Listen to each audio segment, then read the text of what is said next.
मन्नत, पता है वो पड़ोस वाली सरिता क्या बता रही थी? मुझे कहाँ से पता होगा? तुमसे बोला तो तुम जानो, रमेश ने कहा। अनीता, तुम अपने व्यंग बाण हर समय चला दिया करो। ये भी नहीं कि जरा देख लो कि सामने वाले की बातों में कितनी गंभीरता है। रमेश, अच्छा भगवान, गलती हो गई। बताओ क्या कहना है? अनीता, सरिता बता रही थी कि उसकी नंद के कई सालों से संतान नहीं थी। फिर वह फलां शहर से कोई 20-25 किलोमीटर आगे किसी गांव में टेकरी पर हरसिद्धि माता का मंदिर है, वहां गई थी। कहते हैं वहां मन्नत पूरी होती है। हम भी जाकर क्यों ना आए? रमेश, अच्छा, तुम्हें बस मन्नत पूरी हो जाए इसलिए जाना है? साधारणतः तो ऐसा कोई मनुष्य नहीं होगा जिसके पास कोई इच्छा ना हो जिसे वह पूरा करना चाहता हो। जब उसे पता चले कि फलां जगह जाने से वह इच्छा पूरी भी हो जाएगी तो बेचारा भला मानस वहां जाने से क्यों चूकने लगा? इससे अच्छा मार्केटिंग का तरीका कोई हो भी नहीं सकता। मन्नत पूर्ति के नाम पर कुछ भी आसानी से बिक सकता है। बड़े धार्मिक लोग हैं अपने देश के, भगवान के नाम पर किसी तर्क के लिए अपने दिमाग में स्थान नहीं रखते। बस मन्नत पूरी हो जाए तो काहे का तर्क और काहे का वितर्क। रमेश का तो यही मानना था। अनीता, इनसे तो अब बहस करवा लो। सारी दुनिया कह रही है पर वो सब तो बेवकूफ़ हैं। भगवान ने सारी समझदारी का ठेका तो बस इन्हें ही दे दिया है। स्त्री हट और बाल हट के आगे भला किसकी चलती है? रमेश को तो अनुमति देनी ही थी। अगले रविवार को जाना तय हुआ। रमेश और अनीता की बच्ची बबली बड़ी खुश थी कि अगले रविवार को हम घूमने जाने वाले हैं। बच्चों को क्या मतलब कि कहाँ जाना है, उनके लिए तो बाहर जाना मतलब मनोरंजन है। क्योंकि बबली के लिए अभी तक बाहर जाने का अनुभव केवल नानी के घर जाने का था, लेकिन इस बार तो नानी के घर की तरह किसी बड़े शहर थोड़े जाना है जहाँ जाते ही सादर सत्कार और मेहमान नवाजी शुरू हो जाती है। रमेश का सोचना तो यही था कि बबली को ले जाकर क्या करेंगे। परेशानी ये थी कि बबली के दादा दादी भी गांव गए हुए थे, तो इसे कहाँ छोड़कर जाएं, इसलिए मजबूरी में साथ ले जाना पड़ा। रविवार को सुबह 10 बजे की ट्रेन थी। टिकट भी लेना था, सो थोड़ा जल्दी ही 9:45 तक स्टेशन पहुंच गए। 4 नंबर प्लेटफार्म पर ठीक 10 बजे ट्रेन आ गई। भारतीय रेल जब समय पर आए तो बड़ा सुकून सा होता है। इसकी वजह है कि हम हमेशा उसकी समयबद्धता को लेकर आशंकित रहते हैं और उसके देरी से आने के बुरे अनुभव तो हमारे जहन में हैं ही। जनरल डब्बे मिले और गनीमत रही कि सीट भी जल्दी ही मिल गई। ट्रेन में ज़्यादा भीड़ नहीं थी।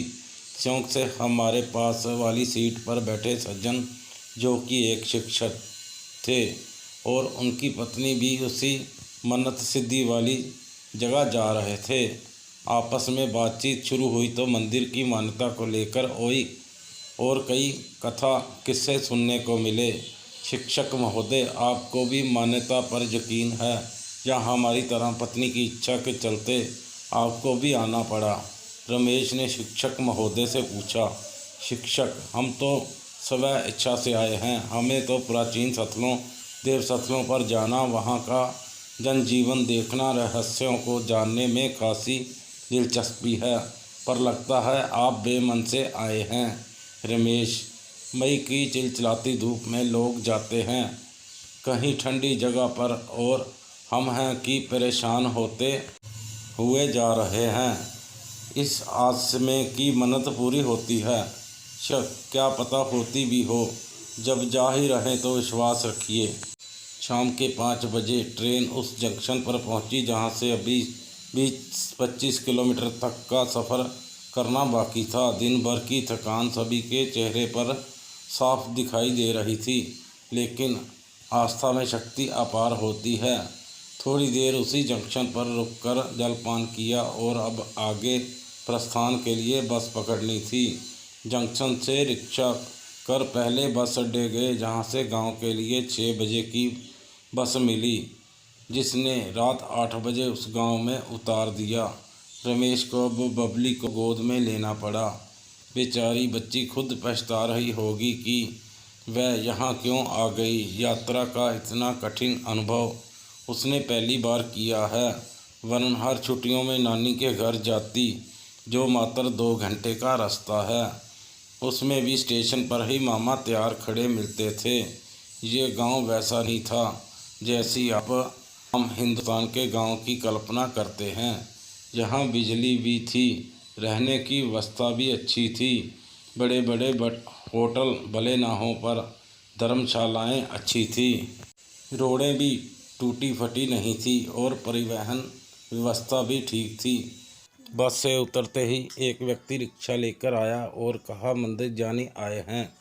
रमेश ने हाँ में उत्तर दिया। रिक्शे वाले ने अपना ग्राहक भांप कर बोला कि अब तो मंदिर सुबह ही जाना होगा, चलिए आपको मंदिर के पास ही एक धर्मशाला तक छोड़ दूँ, सुबह वहीं से मंदिर चले जाइएगा। रमेश, कितने रुपए लोगे?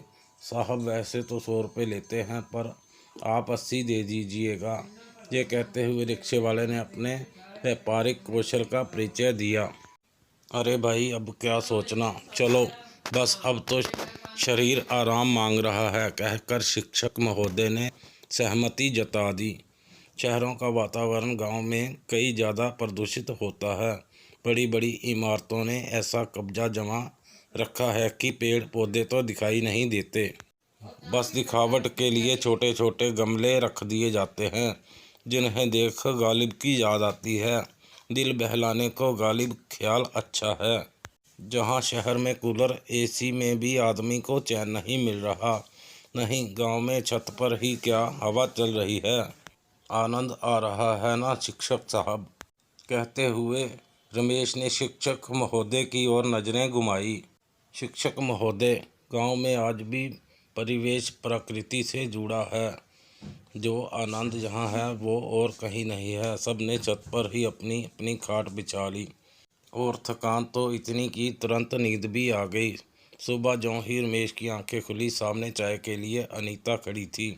आज वास्तव में बहुत अच्छी नींद आई, रमेश ने कहा। अनीता ने चाय का प्याला आगे बढ़ाते हुए आत्मक स्वर में बोला, तो अब जल्दी से नहा भी लो, फिर दर्शन के लिए भी जाना है।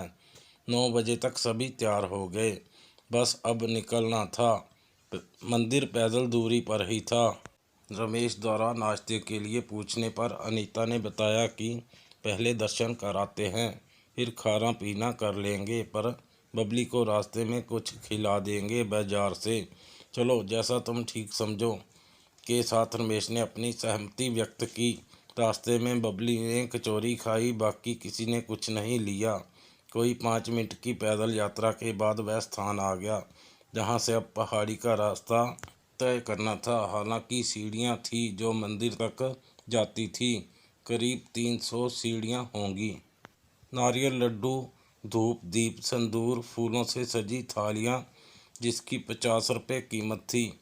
ऐसी 2 थालियाँ ली और मंदिर तक पहुँचने के अंतिम पड़ाव की यात्रा शुरू की गई। कुछ 50 सीढ़ियों के बाद रमेश को बबली को गोद में उठाना पड़ा। मंदिर के पट 9 बजे खुलते थे और खुलने से ही अथाह भीड़ दर्शन को बेताब रहती। बाजार में खाने पीने की दुकानें हों या कपड़े की, खेल खिलौने हों या जूते चप्पलों की, पूजन सामग्री की हो या मिठाई की, हर जगह लोग ही लोग दिखाई देते। ये अत्यंत व्यस्त बाजार था। जैसे जैसे सीढ़ियों पर चढ़ते जा रहे थे, ऊंचाई बढ़ने के कारण नीचे स्थित पूरा बाजार स्पष्ट दिखने लगा था। मंदिर के अंदर भक्तों का तांता लगा हुआ था, पर मंदिर के अंदर व्यवस्थाएं सुचारू होने के कारण दर्शन के लिए कोई परेशानी का सामना नहीं करना पड़ा। दर्शन के बाद बाहर आते से ही रमेश ने शिक्षक महोदय के समक्ष एक सवाल रख दिया कि क्या लगता है आपको जहां मन्नतें पूरी होती हैं? शिक्षक महोदय बड़ी विनम्रता से बोले कि पूरे गांव की अर्थव्यवस्था इसी मंदिर के भरोसे है। किसी की दुकान है तो किसी का भोजनालय, और सभी की कमाई तो इस मंदिर के भक्तों से ही है। इस हिसाब से उनके परिवारों की तो रोज की आकांक्षाओं की पूर्ति इसी मंदिर के भरोसे होती है। अब बताइए, इतने लोगों की मन्नत तो रोज ये मंदिर पूरी कर रहा है। रमेश स्तब्ध सा रह गया। उसके पास कहने को कुछ नहीं था, इसलिए केवल सर हिलाकर सहमति प्रकट कर दी। लौटते वक्त रास्ते में बबली ने पिता का हाथ पकड़ा हुआ था। उसने अचानक सवाल किया कि पापा, सब कह रहे थे यहाँ मन्नतें पूरी होती हैं। रमेश ने बबली को गोद में लिया और कहा, हाँ होती हैं, अगर आप दिल से मांगो तो। इस जवाब को सुनकर अनीता हैरान थी। उसने पुनः मुड़कर मंदिर की ओर नमस्कार किया। अनीता को अब ये यकीन हो चला था कि ये मंदिर वास्तव में चमत्कारी है, जिसके दर्शन मात्र से ही रमेश के विचारों में परिवर्तन आ गया। दोस्तों, आपको ये कहानी कैसी लगी? अपनी अपनी राय और अपने सुझाव कमेंट बॉक्स में दें, ताकि आगे से हम इसे और बेहतर बनाकर आपके लिए बढ़िया से बढ़िया कहानियाँ पेश कर सकें। और कृपया मेरी कहानियों को लाइक और शेयर करें, कमेंट करें और चैनल को सब्सक्राइब करें। धन्यवाद।